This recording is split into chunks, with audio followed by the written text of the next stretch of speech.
Okay, welcome everybody. This is part one in our Creating Healthier Buildings webinar series, and it is the importance of baseline indoor air quality, or IAQ.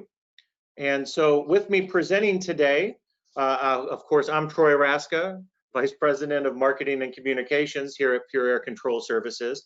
And with me presenting today is Karl Stefan, and he is CIEC certified and an industrial hygienist, and he's from our Building Sciences division at Pure Air Control Services, and Dr. Rajiv Sahai, and he is FIAS and CIAQP certified. He is our director of our Environmental Diagnostics Laboratory. Welcome, guys. Thank you, Troy. So today, we're going to be covering about 8 topics. Some of these things will move through pretty quick, but we're going to take you through what are the considerations for a healthy building, not only during a pandemic time, but also general considerations for optimizing and maintaining good building health.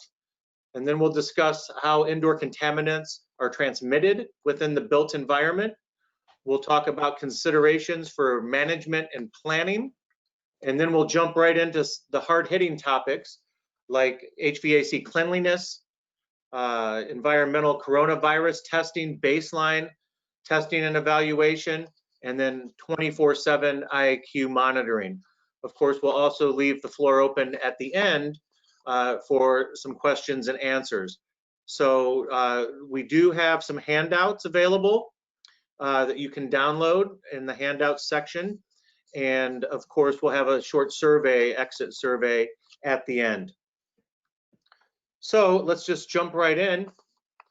So when we talk about healthy building considerations, we like to look at the building environment, the indoor environment, as a holistic picture.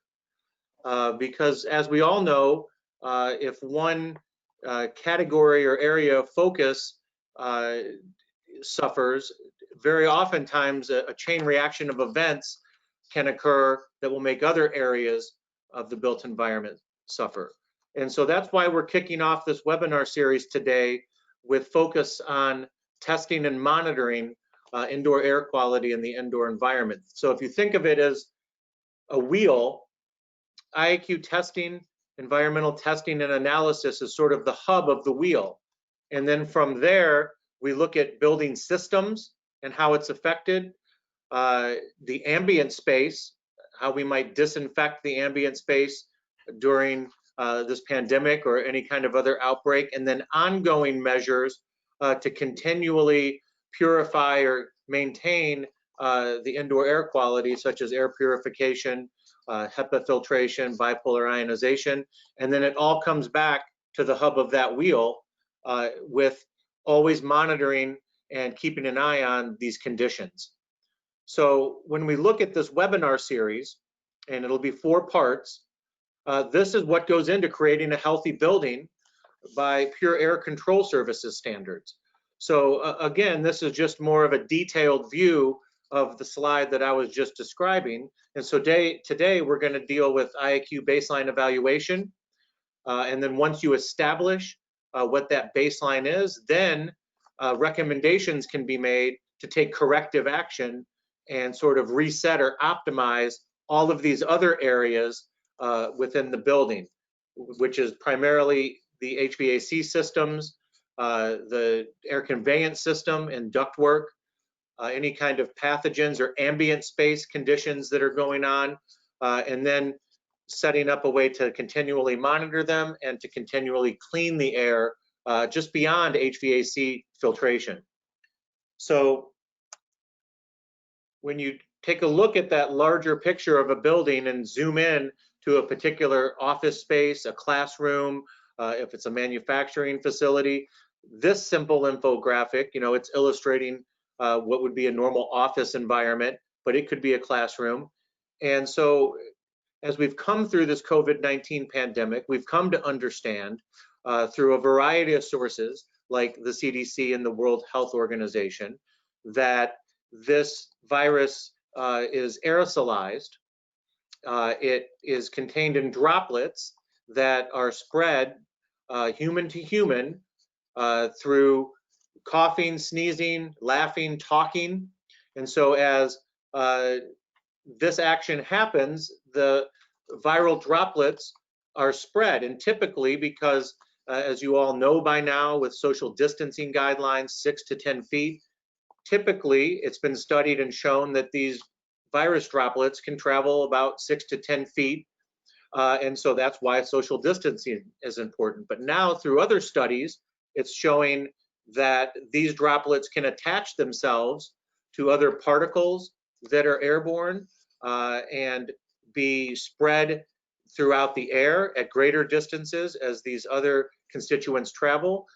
These virus droplets can be expelled and then fall down onto surfaces where, depending on certain ambient conditions in the environment, they can live and be more viral or infective for longer periods of time. And then still, some of these aerosolized droplets can get into the HVAC system and be transmitted through the HVAC system, as we'll illustrate in detail based on a particular recent study. So these are all things to be considerate of when we talk about planning for studying the baseline IAQ or baseline environmental conditions in a building. Is how do these contaminants, and it might not just be COVID-19 or the virus that causes COVID-19, it could be other constituents like fiberglass blowout from ductwork, it could be particulate matter that contains allergens, it could be mold, bacteria, etc.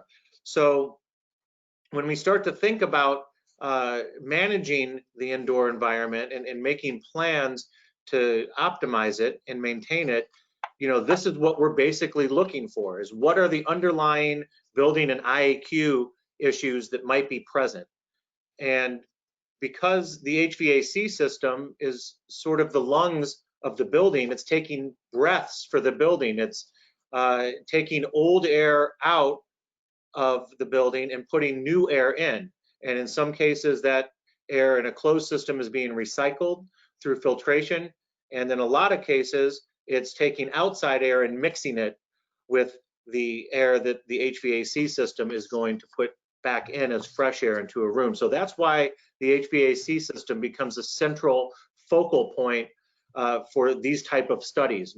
Because also, as we're going to explain in detail here, the HVAC system helps regulate airflow, building pressurization, and it also regulates, as we all know, temperature, relative humidity, and then various constituents like particulate matter can be exacerbated or spread through the air conveyance system. The air conveyance system through ventilation helps regulate CO2, odors, and other things. And then finally, we look at what's actually happening with these high traffic and high contact areas. And this is especially related to COVID-19, but again, it could be other things like mycotoxins, which is a chemical byproduct of mold. It could be bacteria and such. So especially relative to the HVAC system, and especially relative to our current pandemic conditions that we're under, ASHRAE, which is the leading organization that helps set guidance for HVAC and air conveyance, has set up their own epidemic task force and released an update on August 19th, 2020, addressing building readiness. And as you can see in this slide to the left on the graphic, which is actually a screen grab of their building readiness document, their PDF, these are all the topics that they cover. And coincidentally, all of these are areas that Pure Air Control Services has focused on, for the last 35 plus years. And so without further ado, I'd like to bring Karl Stefan in here. He is an industrial hygienist. He works within our building sciences division, and he can sort of explain at a pretty high level what the major takeaways from this most recent ASHRAE update include. Karl? Thanks, Troy. As you mentioned, ASHRAE is definitely a leading body. A lot of building owners, operators are very familiar with it. They have an epidemic task force right now. And in addition to this release, they've released another interesting document too, which relates more specifically to schools. So it's a reopening for schools and universities. So I highly recommend looking at that as well if you have, if you're a facilities manager, owner, operator, any involvement with a university or school. But for all other buildings, this building readiness document is very valuable. So there's a lot to it. That's probably the only part is kind of going through it and understanding what ASHRAE is trying to, what the position they take is, and what the foundation that ASHRAE set up was that transmission of SARS-CoV-2 through the air is sufficiently likely, and that airborne exposure to the virus should be controlled. That's one of their main points. They focus on changes to building operations and planning, and a huge focus naturally is the HVAC system.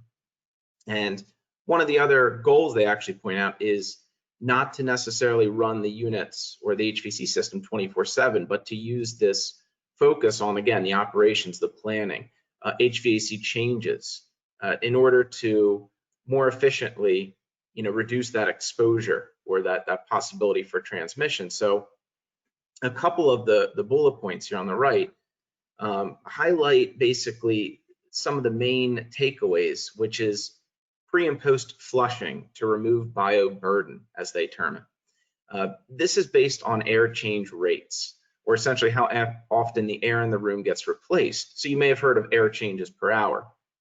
And that's typically all based. Who are not understanding the bioburden is the total load of the microbials and microbial stuff in the air. So just for the viewer who don't understand what is the bioburden, I just give that definition. Go ahead, Karl. Sure, and that's a great point, Rajiv. Yeah, we're thinking primarily bioburden right now, the coronavirus, right? So what ASHRAE is saying based on that is you're reviewing how you bring or how you move air through the rooms, through the building itself, to again perform more of a flush idea. So getting back to air change rates, they're all based on size and use of the space, number of occupants, etc. But ASHRAE is suggesting particularly 3 air changes of outside air, or 3 equivalent, including the effect of filtration and air cleaners. So there's a little bit of room back and forth there. And this requires a little bit of calculation. So they also make a statement in there about pre and post flush of 2 hours pre-occupancy and 2 hours post-occupancy. So they're saying about 4 hours total. That should be sufficient for most systems to bring in the most outside air the system can accommodate. So it's a very important feature. And some of you may be familiar with LEED buildings, for example, and how they perform that flush out as one of the credits. It's the same idea. We're taking or removing the bioburden, the pollutants, by really bringing through a lot of air prior and post occupancy. So a fairly achievable method that buildings can use and implement. Another big area that they focus on is the energy recovery ventilation operations, or bullet point 2 here. And the big question they say is, should it remain in operation? And in order to determine that, just taking a step back, ERV systems are intended to reduce energy, to condition the outside air to comfort, but this can have certain issues associated with it. So when they say take a step back, look at the operation, we're looking at things such as re-entrainment of outside air into the system, right? So as this air is exhausted or passes by the incoming air, to help with that temperature and energy, is there a leakage? Is there a transfer back into this air coming into the building, which we want to avoid? So it's very important, as ASHRAE points out, to inspect and even consult when it comes to the ERV system. And this may mean talking to the energy of record, commissioning agent, even test and balancing, to really assure that any sort of energy recovery systems in place are tight, that there's no cross-contamination, even outside air intake areas they mention as another area where we could have exhaust air coming out and then getting brought back into the outside air itself. So basically, don't ignore the ERV when you're reviewing your systems. Another big area, the third bullet point here, is the building readiness idea. And this is really where it starts, is there's two different ways to look at this, and it's the epidemic conditions in place and the post-epidemic conditions in place. And what that looks at is, with the first one, the epidemic conditions, we're looking at occupied and running during the pandemic or epidemic, and evaluation of systems and modification correction to achieve that mitigation via HVAC. So you think of it as a total commissioning while we have the building kind of in this operating state. Now the second one, the post, that's a little bit different. It focuses on the time prior to occupancy or reoccupancy, because we're at that point where, as many of you may still be at, the building is still down. It has still been shut down or unoccupied for quite some time. So we have to consider the difference of whether or not these buildings are in operation and we're assessing them, or if they've been shut down and we're starting this process. So that's the big difference between the two. The post takes a little bit further, and they also look at, well, what happens after it's made ready for occupancy? So not just leaving off, okay, we think we're ready, but let's continue that strategy, that assessment, as we go into the reoccupancy phase. Yeah, that makes perfect sense, Karl. And I think that it would be fair to say, if you've been operating at a minimal staff or not been open to your students, not been open to your normal office workers, that you would basically use your post-epidemic conditions in place to look at that baseline and to assess it. And then once all of those boxes are checked and you open your building, then you go into epidemic conditions in place planning, which is, also ongoing monitoring, making sure these systems are working as intended. So I think that's a very good summary of the ASHRAE guidance updated on the 19th.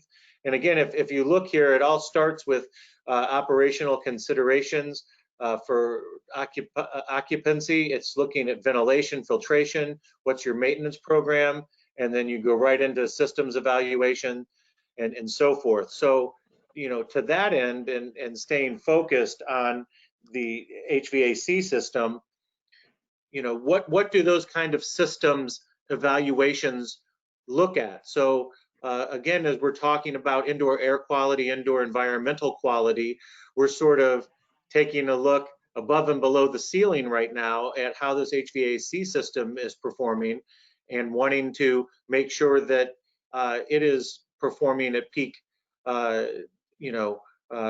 capacity and operations. And then we'll look at how the actual building spaces are affected when we're looking at indoor air quality and environmental quality. So in looking at the HVAC, we perform here at Pure Air Control Services what we call an HVAC hygiene assessment through our building sciences team and our ED lab team. And you can think of this as more like a HVAC health assessment, overall health. And I know Karl's done a lot of these, but it's not just cleanliness, but it's also how the system is performing. And again, Karl, if you'd like to sort of take us through, what we look at when we start looking at, not just individual air handling units, but an entire building's HVAC system as a whole. Mm-hmm. Yeah, I think it kind of ties back. One of the items that can be thought of with those ASHRAE documents is tactical commissioning, right? But it kind of ties into how we utilize an HVAC hygiene assessment. And kind of one of the best ways to put it is, it often comes at, you have 30, 40, 50 units. What do? Do you necessarily want to jump into addressing all of them, assuming the same conditions? And that can oftentimes be timely, costly, et cetera. So the goal of the HVAC hygiene assessment is basically as part of this commissioning process. It's understanding at its most basic form, the hygiene of the units, of the ductwork, of how that air conveyance system works and affects the space. And it includes a visual assessment at its basic form, but you can also, we also include documentation through sampling to understand what is the environmental conditions in there when it comes to microbiologicals or other dust and particle constituents. And that's one of the main thing that Karl is obviously the eye in the field, because once you have some problem with the visual condition, or it may not be the problem, but the issue is here that, like, somebody need to make sure that there is no unwanted thing in the duct supply, because that is not only going to affect the health and hygiene, but at the same time it is also going to the issue with the performance of the equipment. So for that, it is very advisable that you should collecting some sample, what we call environmental sample. That sample may be collect through the sensor, or it may be collect through the invasive or non-invasive technology by collecting either air or maybe some bulk material from there, so that you can have an overall idea that what kind of inbuilt is in this ductwork, because the inbuilt is going to distract the performance of the equipment. As I said, you on the one hand the energy consumption, on the other hand, if there is some microbial infestation is there, then this is also going to be problematic, because it is going to go in the occupiable space, and of course the susceptible individuals are going to be harmful, or that is going to be harmful to them, and then you will have some building related issue or some health related issue of the occupant, right, Karl? Right. I mean, that's the goal, is to understand more than the filters and the belts, right? We want to see filter upgrades, we want to see filtration working, but we're not just looking at the basic function of the unit. We're looking at how it's aging, how its hygienic condition is, because that plays such a vital role in the overall indoor air quality, and how somebody in a space, tons of linear feet down the duct line could be affected by it. And we really won't have an idea until we understand the conditions of the ductwork, because oftentimes the space may look clean, it may seem like it's in good condition, but really we have an HVAC system that needs a little bit of improvement in terms of hygiene. And that's why, again, at its most basic form, it starts off with looking at the overall hygienic appearance of not just the drain pan or the coils, it's the blower, it's the insulation, it's the gaskets, understanding how air is moving in and out potentially, how the filter bank looks. It's a very detailed approach to understanding the little nuances that affect the hygiene of the unit. And we can support it with sampling to certainly understand what specifically, what that we may or may not be able to see with our eye, what is actually in there that may be an indoor air quality concern. And the goal with it is to take it a little bit further as well, that we can understand performance, so we can utilize the hygiene combined with the energy efficiency, the way the unit's functioning, to paint a bigger picture of why this unit may be good, bad, or in between. And then the big goal with that really is to take all that data and then make a specific recommendations, or to strategize each unit, because each unit might be a little bit different. And that's why we have that bullet point on there. It's a detailed mechanical inventory. It isn't popping open a unit and saying good or bad. It's, okay, how do each one of the components or the functionality relate to each other? And then when we develop that inventory, going back to a 30, 40 unit building or facility, you have that documentation of each and every one of those units, what's good, what's bad, and you can use that for maintenance prioritization. So again, going back 40 units, it's a lot more feasible to address the 20 or 10 of them that actually need that prompt attention to improve everything from energy to hygiene, versus the ones that may be able to wait a year or may not need attention. And a big, last point here is the supply and return ductwork, which is so vital. It's very important to consider those components as part of that system, because oftentimes you may have a fairly clean unit, but you may have, unfortunately, supply ductwork that's in a less favorable hygienic condition. So to understand how that unit relates as a whole is very vital.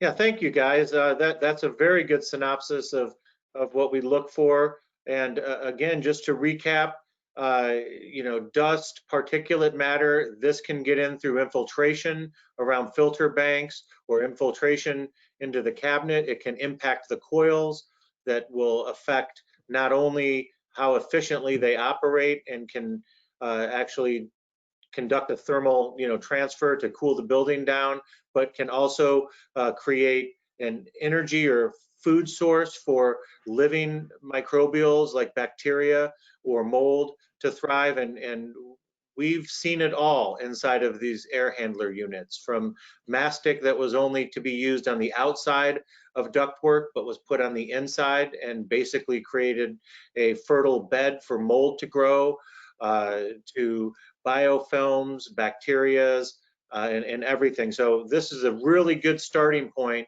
in that systems evaluation to be able to start to see how the rest of the building might be affected. Again, not only by microbials, but by an underperforming system. So not enough airflow, vis-a-vis not enough ventilation being provided, and so on. So then when we move from the HVAC system itself, we sort of have a good idea of how the rest of the building and the interior spaces that HVAC system services might be affected. And of course, there's other considerations to be taken into account when we're looking at general building health or health of the occupiable space. And so we move into what we would call a building health check, but it's essentially baseline testing of this space and or specific investigations, based on occupant complaints or based on a possible positive COVID case for a certain staff member. So that's when we get into looking at the actual space. So I think, Karl, you've done quite a few of these out in the field, and of course, Dr. Sahaya supported it with the laboratory analysis. Why don't you take us through some common examples of this? Yeah, certainly. As you pointed out, these building health checks or these baselines or responsive testings happen for a variety of reasons. As it pertains to the coronavirus in the current situation, I think there's a cognizance of air quality evolving or coming more into light. And I believe that we're starting to consider more than just coronavirus as the potential allergen or potential pollutant in the air.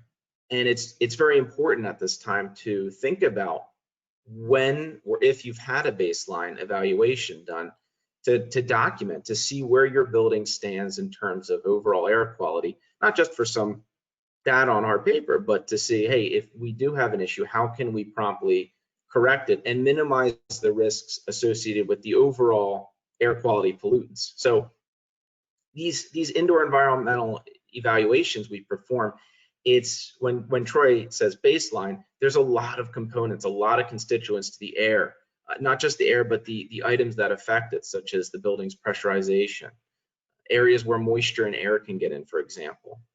So we're considering all these different constituents and how they play an overall role in affecting the air quality. So it's very important to establish not just the data or the here's the result, but why. If you have a good result, it's a lot easier, but if you have a less than favorable result, it may be easily mitigated or remediated, but you have to understand a lot of these other components of the building that require expertise and visualization. And you can see at the bottom, there's just a whole slew of different potential pollutants, everything from allergens and airborne and water bacteria to molds and viruses. And at the diagnostics department, we work heavily with Dr. Sahay and the lab to collect all this data, understand it, and utilize it to better help our clients start off from a certain point and then improve upon that to obtain or to achieve that optimal air quality. And So Dr. Sahay, I think you do a lot with us with the analysis and one of the advantages we have is that we're able to work with our own laboratory and constantly have that communication and prompt response and understanding the building more efficiently, I believe. So as we see here, we look at the kind of test and balance reporting that would go into looking at a building, logging temperature, humidity, any kind of moisture testing, right? So, but explain to our listeners today, what kind of samples or what kind of methods are being used to take a look into the building from maybe this microbial standpoint, or even, like the allergen standpoint. Like, how would you look for particles? How would you look for bacteria or the virus? And just very quickly, the types of samples that you would collect and send to the lab. That's an excellent question. And typically, when you think about the investigating indoor environment for an evaluation, then you encompasses basically 3 types of sample. The first one is the air sample, second one is the surface sample, and the third one is the liquid or water sample. So this is the 3 basic type of sample one should be collecting. So far, the moisture is concerned, moisture is the region for most of the microbial infestation or growth, such as bacteria, fungus, you can name it. Even the humidity is responsible for the dust mite proliferation in the livable, occupiable space. So we need to be very careful when we craft or we think about collecting the sample. Merely some people understand that collecting just the mold sample is going to tell you the whole picture or going to reveal the whole problem, what is going on. That's not a correct assumption. It should be an holistic approach, collecting the sample, try, ask, what kind of sample. So 3 basic sample, and then there is a type of analysis or the method by which you analyze these samples. Due to paucity of the time, I won't be getting in the detail, but I want to tell you that the air sample can also be analyzed as simple as doing microscopy on that, meaning added eye on that, to see the stuff which you cannot see with your naked eyes, and whether that is a concern or not, such as allergens, pollen, various kind of fiber, mold spores. You have various kind of particulates matter, such as black particle or the rust generated particulates, the human skin cell, etc. This is very simple to just do some microscopy on that sample. Other way we can analyze those air sample by doing the culture of this. You have an air sample, you culture on the microbiological media plate or microbiological growth media in order to understand that what kind of organism is proliferating. Now, with the increased concern of COVID, now we can also collect air sample and run the RT-qPCR test to understand that whether any RNA of that COVID-19 virus is in the air or not, or SARS-CoV-2 virus is there or not. So these are the something. Other thing I want to focus and emphasize, when you have closed building for a long time, then obviously your plumbing system is also going to be impacted. If your plumbing system is impacted, then you are dealing with another whole set of problems, such as bacterial proliferation, and many of you are aware that there is one bacteria often responsible for building related symptom or building related health and hygiene concern, that is Legionella. So it is also very advisable and encouraged that you should be collecting some water or liquid sample in order to say that whether there is a Legionella or not. You can collect the water from the plumbing system, as well as you can collect some water from HVAC system as well, because if the Legionella typically is not an airborne bacteria, but we have reported Legionella from the water splash kind of situation. So if that is going to be in the air, so if it is a condensing the water in the air handler, then you can also get Legionella. So these are some very quick at a glance dirty view. You can collect some swab sample. We can again do the microscopy, or we can culture the swab, and we can illustrate that what you can have in that building and how you should be proceeding or approaching the building in order to address those issues. If that makes sense? It does, Doc. Thank you very much. I appreciate that description. And as you know, and many of you have seen, Legionella has been popping back up in the news cycle again because of all of these buildings that have been closed during the COVID-19 pandemic. In fact, the CDC themselves had a small detection of Legionella in one of their buildings recently. So it goes to show and especially with this ASHRAE post-epidemic plan in place, that Legionella is going to be, it should be on everyone's radar. So we're going to quickly move through some of these parameters that would be included in this baseline testing and maybe why it's important or what would be optimal. And I mean, I can field the first one, and I'm even a layperson, but you know, this is pretty standard stuff, and that is the optimal baseline inside of a building for humidity is about 40 to 60% relative humidity.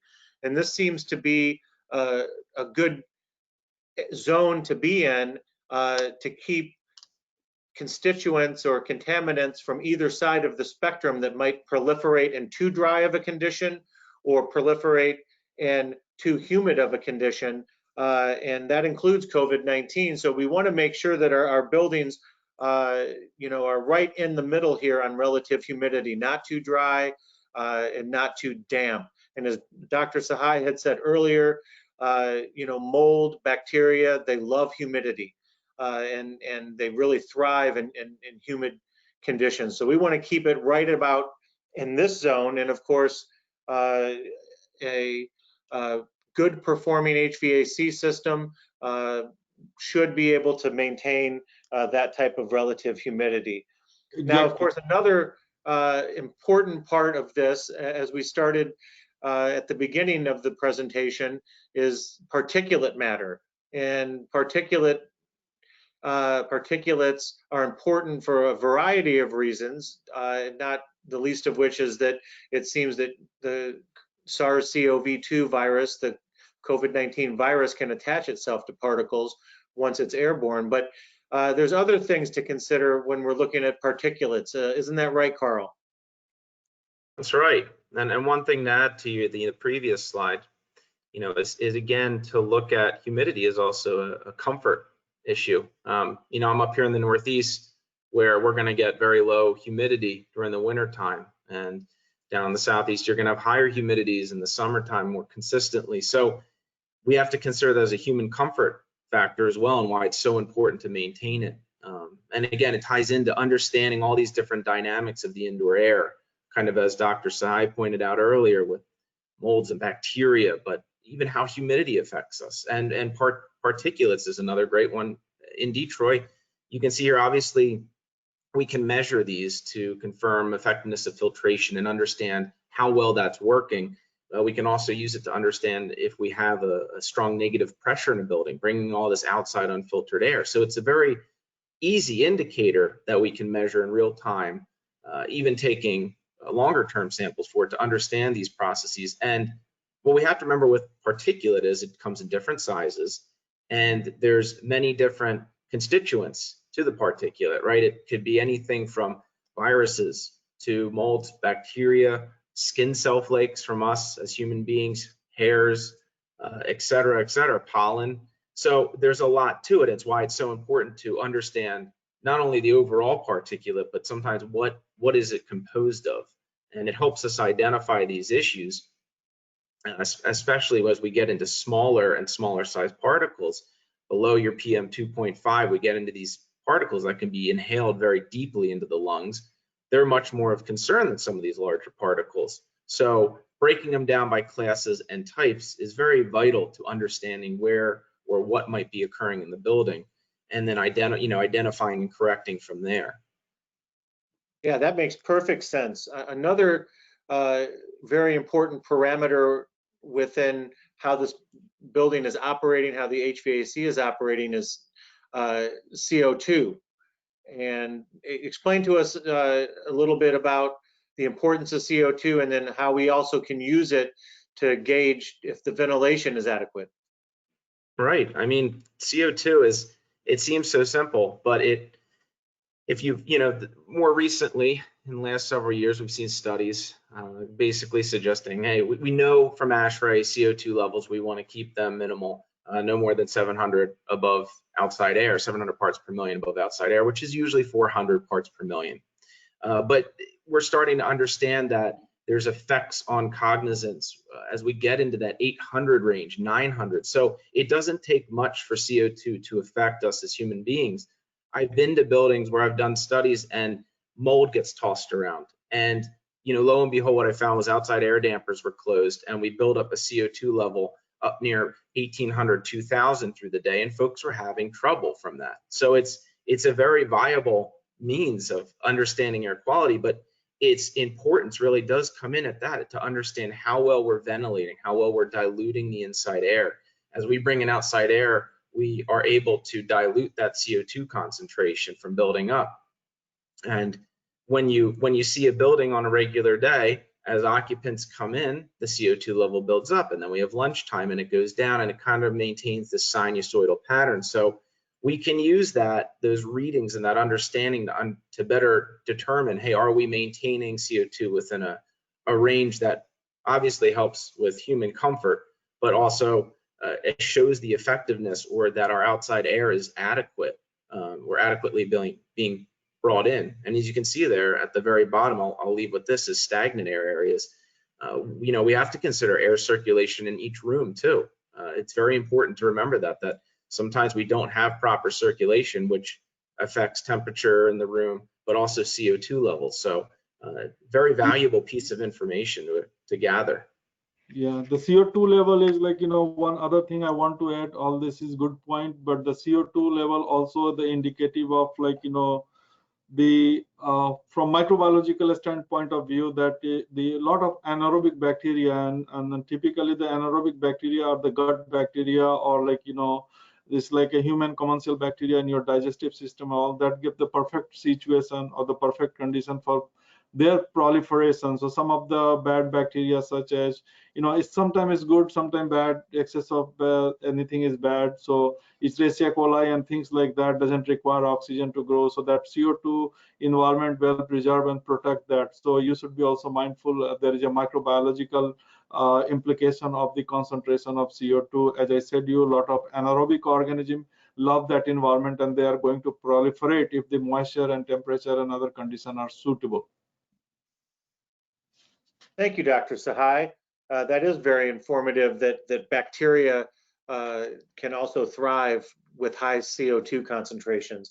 And then we also look at volatile organic compounds, or VOCs, and some of these bullet points, certainly the first one, we might be measuring VOCs to look for maybe an overuse of disinfectants, right? So that some of the disinfectants being used could have a negative effect on the occupants of a building.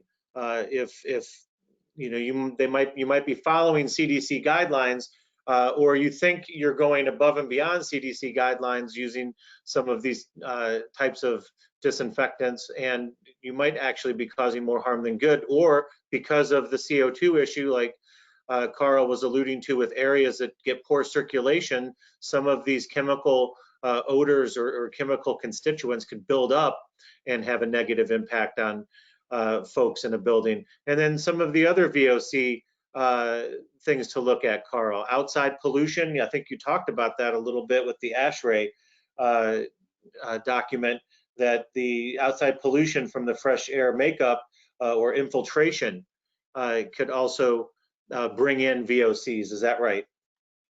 Right. We have sources outdoors. It depends where your building's located, but you have to certainly be aware of that you can still bring in VOCs from localized sources. I think the second bullet point's another great one.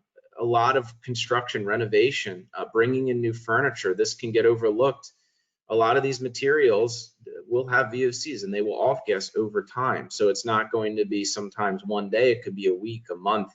And understanding your product is important, but so is obviously diluting the air, bringing in fresh air. When a great example is a LEED new construction building. One of the test parameters is VOCs, and it's tracked in terms of paints, but also other products and furnishings and furniture. And it's because it's known some of these are going to still let off VOCs over time. So, understanding that, the dilution or the amount of air you're bringing in is very important, but also tracking them to make sure the levels aren't too high and causing a reaction that could be misdirected as something else, because they certainly have their fair share of effects on human beings when exposed.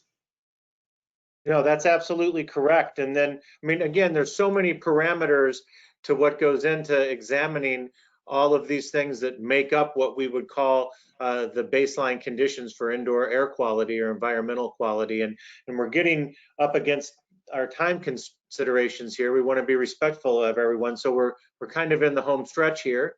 And we would be remiss if we didn't talk about being able to actually test for the SARS-CoV-2 within the environment. And so Pure Air Control Services, and I think it's actually been about almost 90 days now since we actually developed a test to look at surface testing for SARS-CoV-2.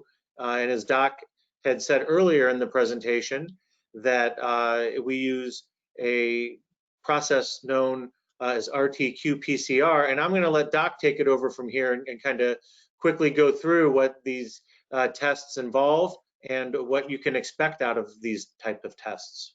Yeah, I will be more than happy or glad to discuss one by one or one-to-one if so. Should anybody need a detailed information, but what I'm going to do, I'm going to at a glance give you some idea that how these tests are working and how it is beneficial for the building evaluation.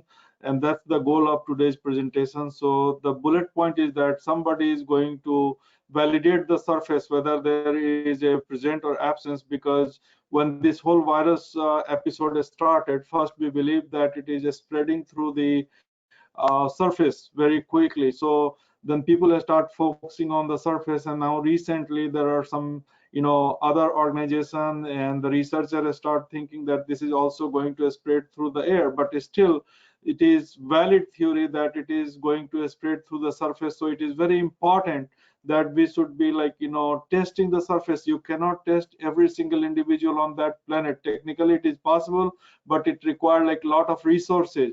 But in the little less resource, you can at least test some of the building where people work. And you test one building, then you can kind of project all the occupant in that building. Maybe 5 people are occupying that space, or maybe 100,000 people are occupying this space. So just merely conducting few tests, you are going to give some very good idea that what is going to next. Well, coronavirus takes about 3 days to 14 days to incubate.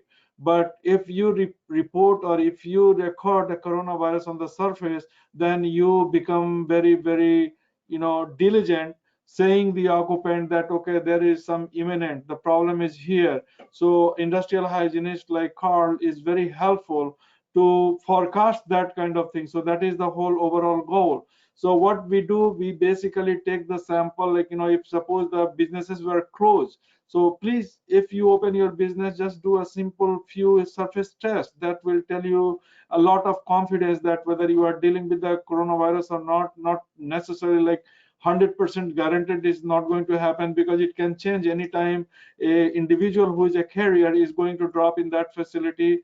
The whole equation is going to change.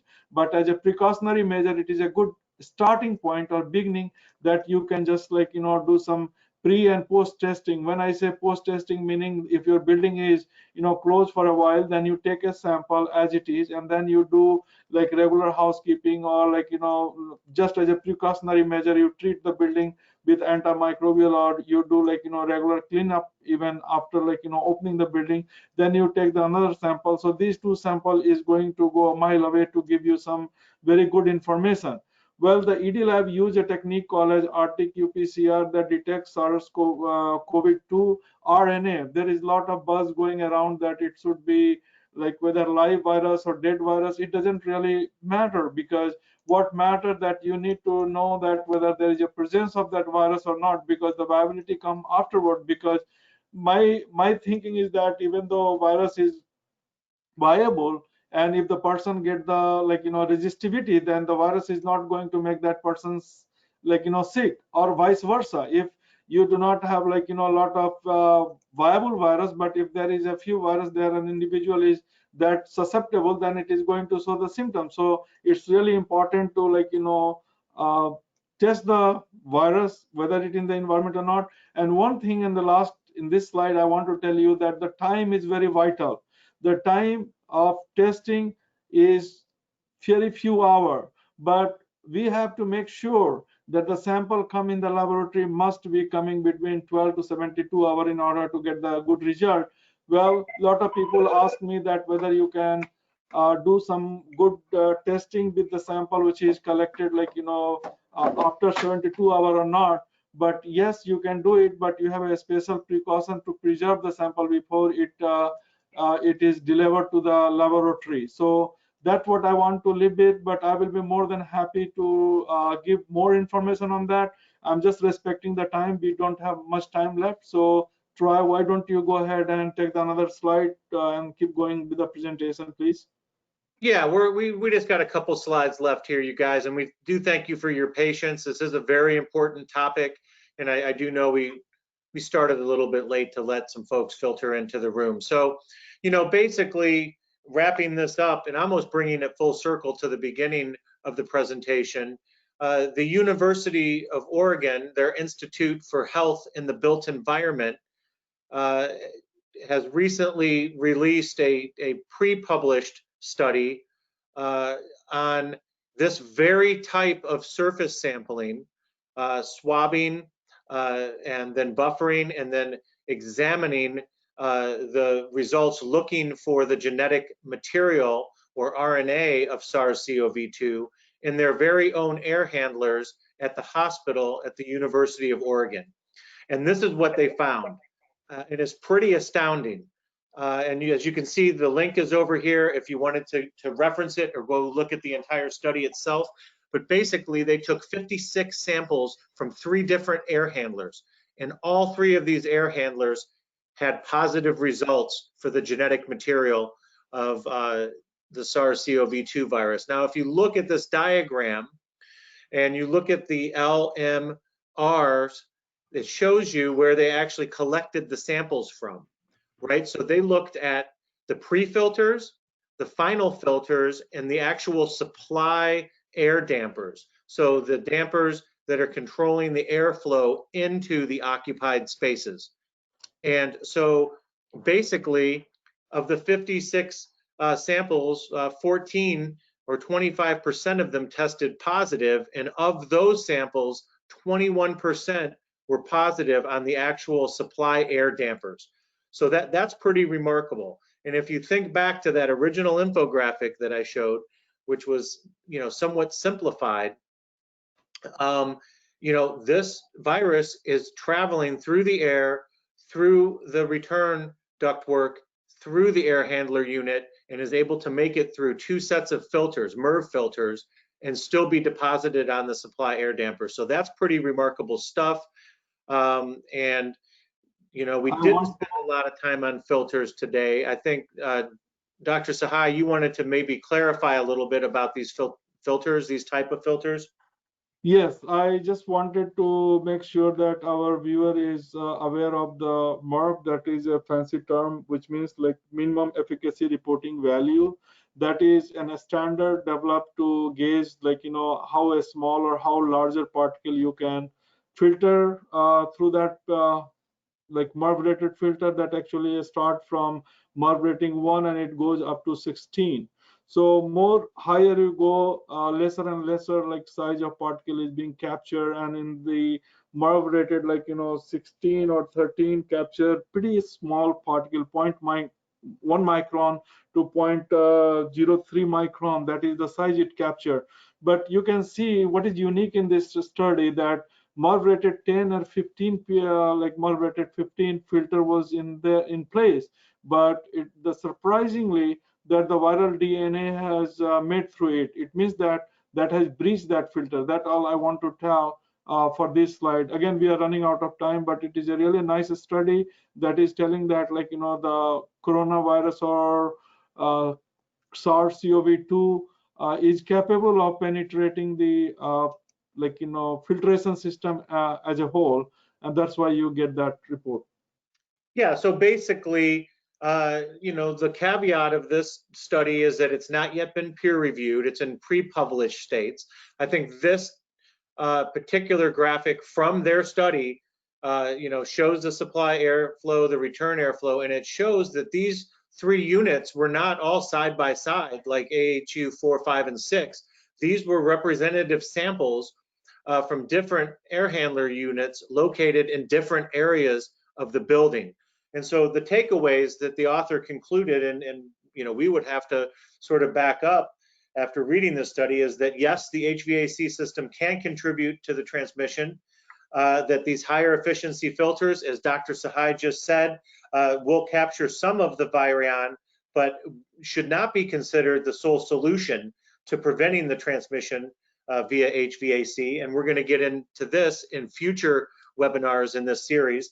And then 3, you know, they're citing that previous studies that were showing that the SARS-CoV-2 droplets between 0.25 and 4.0 microns can have an infectivity between 1 or 6 to 16 hours.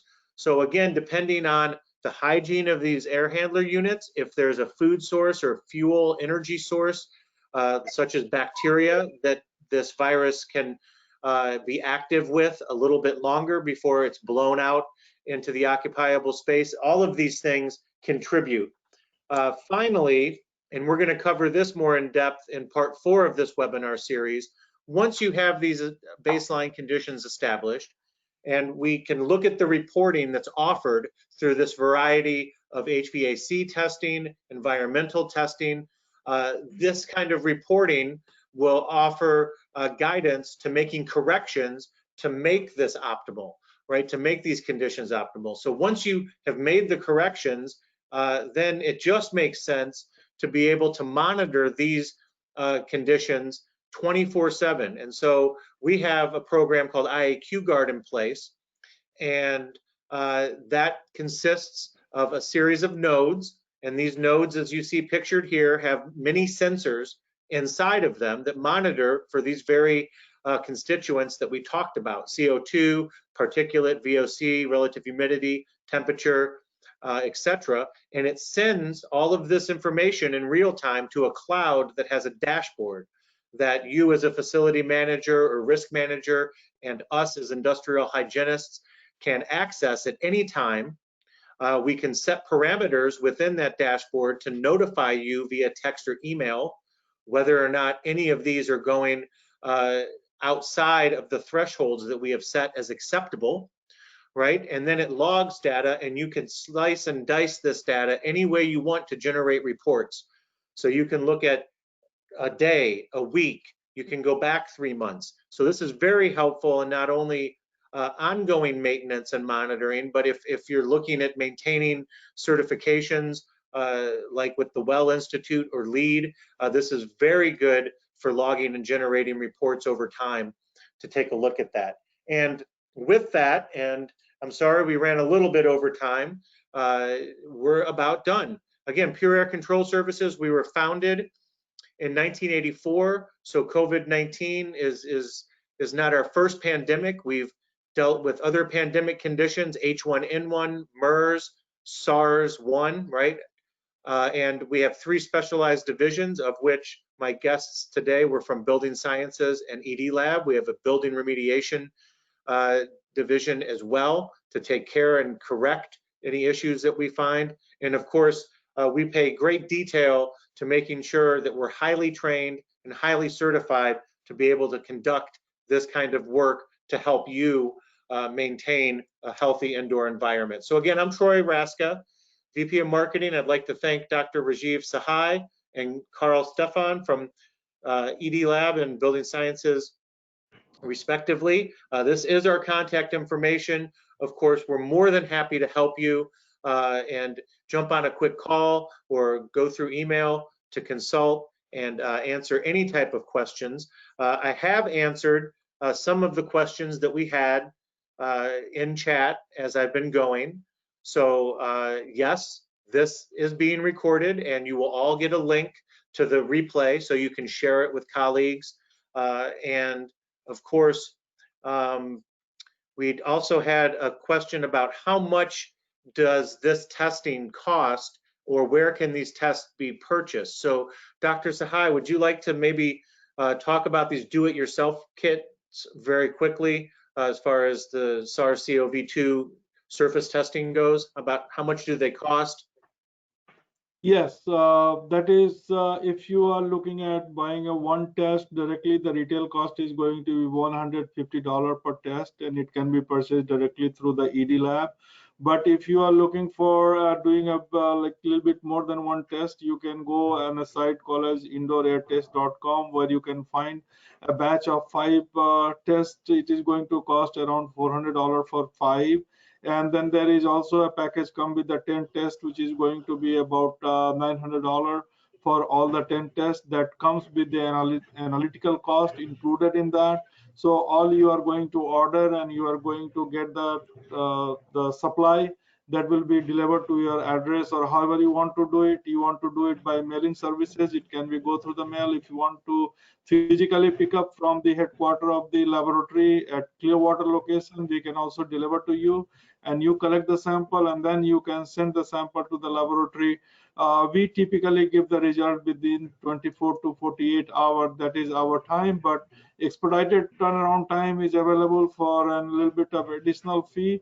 We can do this test realistically within 6 hours or so. So if you give me the sample in the morning, in the afternoon, you will be getting the result. So that kind of service is also available. We are one of the fastest so far turnaround time is concerned, and our tests are very good. It is being also accredited through the A2LA, the laboratory as a whole. The laboratory is also having some other accreditation through the New York State Department for Legionella and heterotopic bacteria.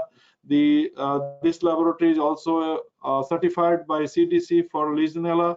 So there is a lot of way by which you can get not only COVID test, but any other microbial test you might think of, or any other environmental test which might help you to maintain your building. Thank you, Dr. Sahai. And I think we have time for one more question. Again, thank you all for joining us today. So we did have a question, Karl, that came up from one of our listeners in Louisiana, and he was saying that in a very humid environment that is humid year-round, what or how does the HVAC system handle dehumidifying the indoor space? Is it dehumidifying on its own, or are there other ways to dehumidify the indoor space?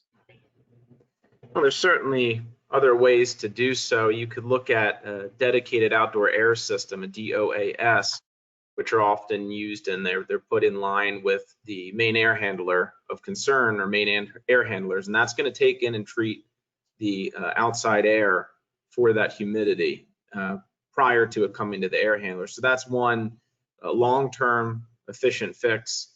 You can look into incorporation of a desiccant wheel for sure. You could look into dehumidification within, but the DOAS system is definitely a great addition if it's feasible for your facility.